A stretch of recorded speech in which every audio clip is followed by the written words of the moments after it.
Madam కొంతమంది ఫోన్లు చేస్తూ అడుగుతున్నారు ఏంటంటే, మాకు డబ్బుల సమస్య విపరీతంగా ఉంది. అర్జెంట్‌గా కావాలి. లేకపోతే అవ్వదింక. పరిస్థితి లేదు.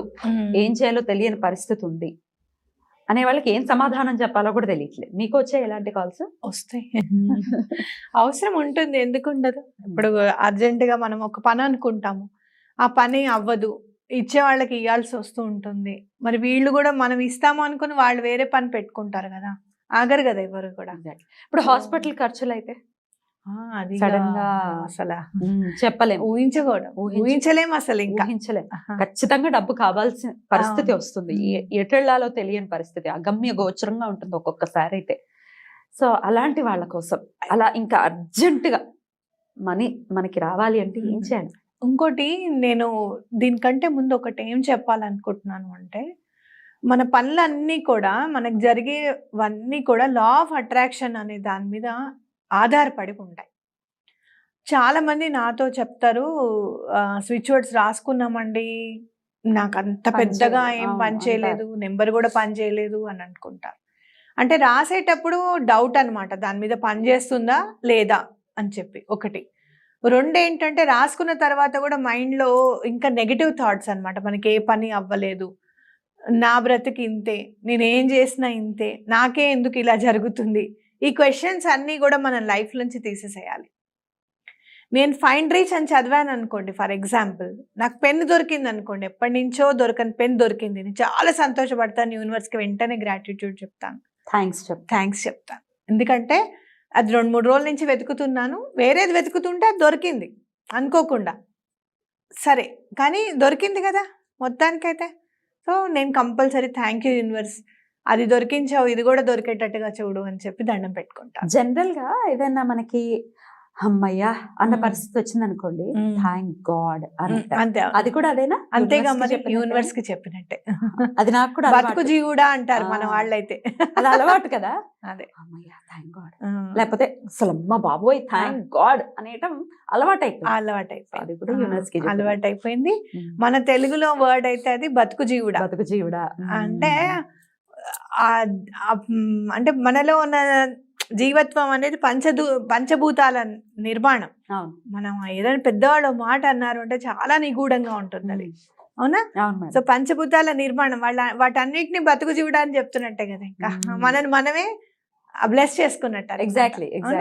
సో ఎప్పుడైనా కూడా మనము ముందు ఆ నెగటివ్ థాట్స్ అనేవి మనకు అస్సలు రాకూడదు. ఎటువంటి పరిస్థితులు ఇది అవుతుందా అనేది డౌట్ తో చేయకూడదు ఏ పని కూడా. ఓకే, ఇది లా of attraction. Law of attraction అంటే ఏంటంటే, నువ్వు ఏది ఇస్తే విశ్వానికి అది నీకు తిరిగి వస్తుంది. బాల్ వేసాము, బాలే వస్తుంది. చాలా మంది నన్ను అడుగుతారు, గాజు గ్లాస్ ఇసురితే ఏమొస్తుంది అంటే, గాజు గ్లాస్ కూడా రాదు, పగిలి కింద పడుతుంది. అది కూడా రాదు. అంతే కదా, నెత్తిన పడి గాజు ముక్కలే కదా, గాజు ముక్కలే కదా వస్తుంది. గాజు ముక్కలు ఏవి మెటల్ గా మారిపోవు కదా. సో నేను అనేది ఏంటంటే, వేసేటప్పుడు చేసేటప్పుడు వేసే వస్తువు తిరిగి వస్తుందా రాదా అని కూడా ఆలోచించుకోవాలి అని చెప్పడం అనమాట అదంతా. కరెక్ట్. సో అది మనం ఏదైతే ఆలోచిస్తామో అది మన దగ్గరికి వస్తుంది అనేది లా ఆఫ్ అట్రాక్షన్ అని గుర్తుపెట్టేసుకోండి. Whatever you are thinking, మీరు ఏదైతే ఆలోచిస్తున్నారో అది మీ దగ్గరికి వస్తుంది. సింపుల్ గా సింగిల్ లైన్ లో చెప్పాలి అంటే అది లా ఆఫ్ అట్రాక్షన్ అంటే. కొంతమంది పెద్దవాళ్ళు, కొన్ని ఇళ్లలో నేను కూడా విన్నాను, ఏదైనా శుభకార్యం గురించి మాట్లాడుకున్నప్పుడు అప్పుడే ఏం మాట్లాడక అయినప్పుడు చూద్దాంలే అని అంటుంటారు. దీనికి గల కారణం ఏంటి? ఇలా అనుకోవచ్చా? అలా అంటే కొంతమంది, అది ఏంటంటే కొంతమందికి పాపము, చాలా మంది నేను చూసాను, డబ్బులు వస్తున్నాయి అనుకున్నప్పుడు లెక్కలేసేసుకుంటూ ఉంటారు అనమాట. ఇది చేద్దాం అది చేద్దామని. పాపం ఇప్పుడు రావు. నువ్వేం చేస్తున్నావు, లెక్క వేసుకుంటూ దాన్ని మైనస్ చేసుకుంటూ వెళ్తున్నావు. ఇప్పుడు నాకు ఒక 10,000 వస్తాయి అనుకున్నానమ్మా, ఈ 10,000లో ఈ 2,000 వాడికి ఇచ్చేద్దాం, ఈ 1,000 రూపాయలు వాడికి ఇచ్చేద్దాం, ఇంకో 2,000 కిరాణా వాడికి కట్టేసేద్దాం, పాల వాడికి 1,000 రూపాయలు ఇవ్వాలి. ఇవన్నీ మైండ్ లో తిరుగుతూ ఉంటాయి. అవన్నీ మైనస్ అవ్వకుంటూ వస్తుంది కదా మనకి. సో డబ్బులు వచ్చేదాకా మనం దాని గురించి ఆలోచించద్దు, ఖర్చు గురించి ఆలోచించద్దు. వేరే ఏదైనా వస్తున్నాయి అని ఆలోచించుకోండి. బంగారం కొనుక్కున్నట్టు దాన్ని డబుల్ చేస్తున్నట్టు ఆలోచించుకోండి, no problem.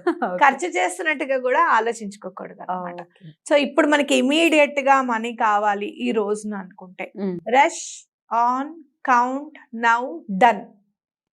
Rush now rush on, rush on rush on, count now Now. Done. Done. అంటే కౌంట్కి ఏం చెప్తున్నామంటే తొందరగా రా, స్పీడ్గా రా, ఓకే ఈ వచ్చేసింది నౌ డన్, అట్లా rush on, count now done. ఇది అనుకోండి, ఇమీడియట్ మనీ అబండెన్స్, ఇమీడియట్గా మీకు పెద్ద మొత్తంలో డబ్బులు రావాలన్నా కూడా ఇది సమకూరుస్తుంది. మీకు అనుకోకుండా ఒక స్థలం కొందాం అనుకుంటారు, అడ్వాన్స్ ఇచ్చేస్తారు, లోన్ శాంక్షన్ కాదు, ఇస్తామన్న వాళ్ళు ఇవ్వరు, మీరు మళ్ళీ ట్రై చేయాలి వేరే వాళ్ళ దగ్గర, అప్పుడు కూడా ఇది పనికి వస్తుంది. Rush on, count now done. ఎవరికైతే అప్పుడు మీకు స్పృహకు వస్తుంది, ఎవరు అది తెచ్చిచ్చేస్తారా, ఆకాశం నుంచి పడిపోతాయి అంటే నేనేం చెప్పలేను, కానీ ఖచ్చితంగా మాత్రం పని అవుతుంది, మార్గం దొరుకుతుంది, మీకు ఎవరిని అడగాలో తెలుస్తుంది, వాళ్ళంతటి వాళ్ళే ఏంటి డల్గా ఉన్నావు అని చెప్పి మనం అడగచ్చు, ఇది పరిస్థితి అని మనం చెప్పచ్చు, అయ్యో నా దగ్గర ఉన్నాయి తీసుకోమని కూడా అనొచ్చు, చెప్పలేం. సో ఇట్లా ఇమీడియట్ గా కావాలి అనుకుంటే rush on, count now done. Switch word అనేది మనం ఎంత నమ్మకంగా చదువుతాము అనే దాని మీద ఆధారపడి ఉంటుంది. ఇవాళ నాకు కాల్ చేసి ఒకళ్ళు అన్నారు, మీరు ఇచ్చారు 520741, మర్చిపోయిన 520741 కూడా రాసుకోండి, rush on, count now done 520741 ఇలా రాసుకోవాలి. సో ఇలా రాసుకో. నన్ను అడిగారు పని అవుతుందా, ఎందుకు ఆ డౌట్, పని అవుతుంది. మిమ్మల్ని నేను 1,00,000 రూపాయలు ఖర్చు పెట్టమనట్లేదు కదా, ఒక పెన్నుతో ఒక నెంబర్ రాసుకోమంటున్నాను, మిమ్మల్ని నమ్మమంటున్నాను, మిమ్మల్ని మీరు నమ్మండి, నేను ఈ నెంబర్ రాసుకున్నాను, నాకు ఖచ్చితంగా డబ్బులు వస్తాయి, నాకు ఖచ్చితంగా డబ్బులు సమకూరుతాయి అని చెప్పి నమ్మండి, అప్పుడు తప్పకుండా భగవంతుడు మీకు హెల్ప్ చేస్తాడు, యూనివర్స్ మీకు తప్పకుండా హెల్ప్ చేస్తుంది. పని అయిన తర్వాత మాత్రం థ్యాంక్ యూ యూనివర్స్ అని చెప్పడం మాత్రం మర్చిపోకండి, తప్పకుండా చెప్పండి, కనెక్ట్ అవ్వండి యూనివర్స్తో. ఇంకా అసలు యూనివర్స్తో కనెక్ట్ అవుతే ఎలాంటి పనులు అవుతాయి అనేది నేను ముందు వీడియోస్లో చెప్పడం జరుగుతుంది, తప్పకుండా నేర్చుకోండి. మీ ప్రాబ్లమ్స్ మాక్సిమం మీరే సాల్వ్ చేసుకోవడానికి ప్రయత్నం చేయండి. Right madam. ఎన్నిసార్లు ఇప్పుడు మీరు చెప్పిన స్విచ్ వర్డ్ చదవాలి మేడం? 28 టైమ్స్ అయితే చదవాలమ్మా, అత్యవసరం ఉంది, చదువుతూనే ఉండండి, గుర్తొచ్చినప్పుడల్లా చదువుతూనే ఉండండి, నిరంతరం రాసుకోండి. వాళ్ళు రాసుకొని రేపు కూడా రాసుకోవచ్చా అని అడుగుతున్నారు, రేపు రాసుకోవాలి, ఎందుకంటే రేపు నిద్రపోయి లేచిన తర్వాత మళ్ళీ ఫ్రెష్ అప్ అవుతాం, ఫ్రెష్గా మళ్ళీ